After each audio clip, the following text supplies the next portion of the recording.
Welcome to the Blackwoods Blizzard Tour video series. Today we're going to talk about what to wear while on the ride.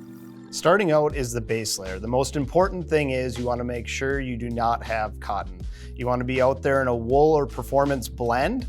Cotton material is going to hold that moisture on your body, which is ultimately going to make you guys cold out there. So you want to make sure your bottoms, your tops, and your socks are some sort of performance blend. The next layer, the mid layer, is really rider preference. We just want to make sure that you are warm, but not so many layers that you're sweating while on the ride. So again, no cotton for that mid layer either, and we really don't recommend any sort of hooded sweatshirt. Next would be the outer layer.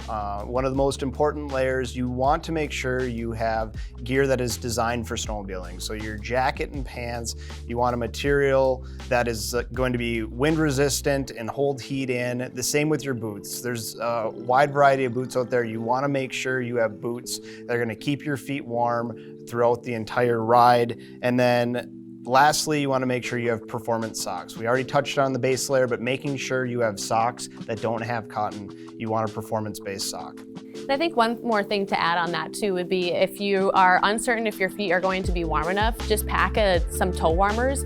Never a bad idea and always a good option if your toes are getting a little bit cold while on the ride. Another important layer would be for your hands. Your hands are gonna be one of the first things that will get cold during the ride, so you really wanna make sure that you have good gloves or mittens. It's really rider preference there.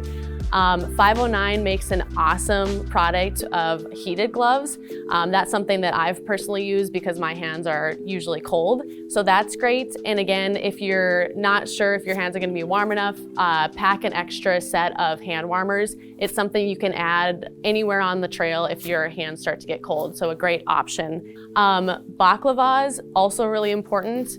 Make sure that you have a performance blend material for your baklava, something that's breathable. You really don't want any moisture contained around your face. So again, no cotton there either.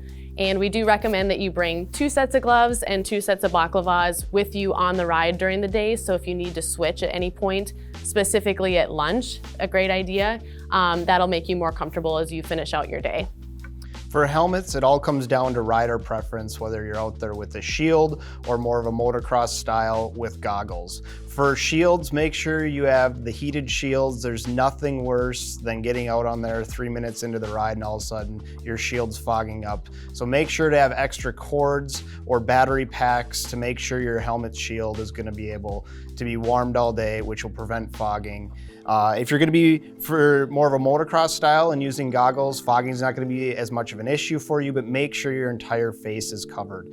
Our leads and sweeps will be keeping an eye out looking for frostbite, but we don't want any exposed skin if you're going to have that motocross style. Yep, and if you're wondering where to get this type of gear, if you're missing any of these items that we've recommended, Duluth Lawn & Sport has all 509 products, so that's a great option for you to get anything that we've described here. And RJ Sport and Cycle up in Hermantown also carries snowmobile gear as well. So make sure you review your gear, have everything you need, have extras, and you'll be sure to have a great, comfortable ride. Yeah, as Whitney said, please come prepared. There's nothing worse than getting out on the trail that first morning and 5 minutes in being cold. So it all comes down to preparation. We thank you guys all for riding and we can't wait to see you out on the trails.